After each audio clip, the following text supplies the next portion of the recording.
Hey everyone, Fino here. Enjoying Prisma codes? Well, even if you aren't, you've got at least one thing to look forward to. Chloe von Einzbern. I think she's called Kuro, but I stopped watching after season 1, so fuck if I know. Chloe in essence is a single target burst archer. We see this reflected in her kit.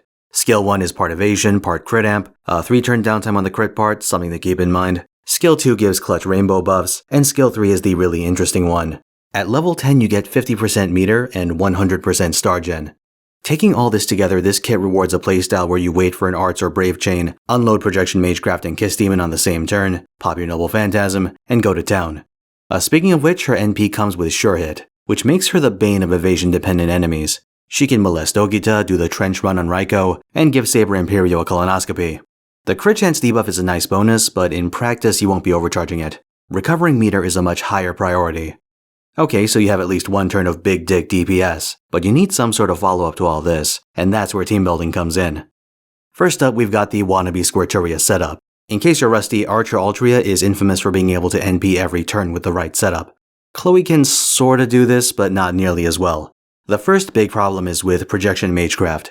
As a single turn buff, you can't rely on it as an art steroid. Instead, you gotta sell your soul to Tamamo. But even then it's really awkward. You see, Squirturia has 2 party-wide skills, one offensive, one defensive. Chloe has 0, so when it's not Chloe's turn, your life is gonna suck. You can do it if you really want, double Tamamo is stupid and kinda broken, but let's examine some of the more practical options. You may have noticed that Chloe's kit has crit synergy, both damage and star gen. To capitalize on this, you can run crit synergistic supports. This lets you play the arts game and the crit game. Anderson is a no-brainer, but if you have Fragments of 2030, it's a whole new ballgame. Waver and Merlin, very orthodox picks. Both have crit amps and they can donate meter. You've seen this a billion times. But there's another one. Caster Gilgamesh. He has party-wide star gen, arts, and attack buffs. If you align his cooldowns with Chloe's, they'll wreck shop. A very strong combo. I've been running him without 2030 for event shit, but by all means, smoke him if you got him.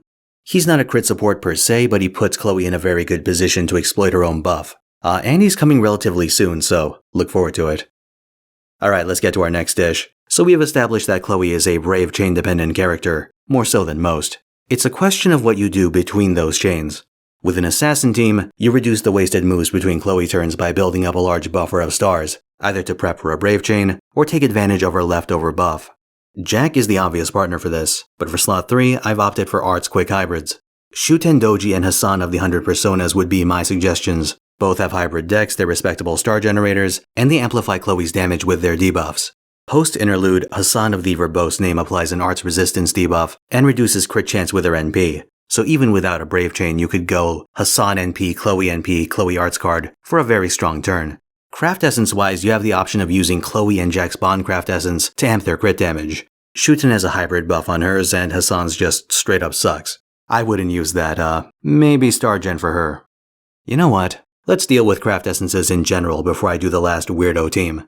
Let's see, Formal Craft amps Arts performance, very good. Golden Sumo lets her NP on turn 1. Magical Girl of Sapphire gives starting NP and NP gain. Not my favorite, but it's workable.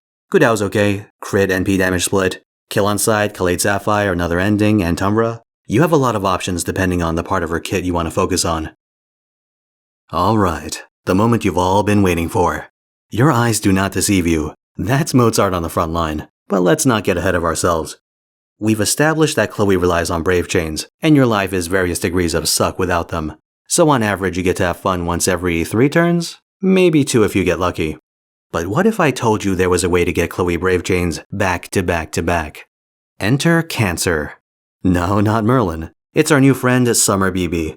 Gyaro Supreme has a very unusual skill, one that freezes your command cards for 3 turns. This opens up a very degenerate strat where you get to a boss wave, wait for a Brave Chain, pop Mozart's Art Steroid and 50-star slot machine skill, switch him out via combat uniform for Waver, Cast Killer, or some other buffer, dump everything onto Chloe, and have BB lock your hand.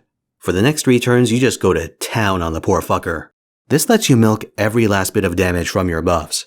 Now, there's stuff you gotta keep in mind. First of all, the handlock breaks if a party member dies, or if you fuck with your hand via Mystic Code ability. That's why you need to switch, and then freeze. It's also why you switch Mozart out, and not in. 1-star servants aren't exactly beefcakes.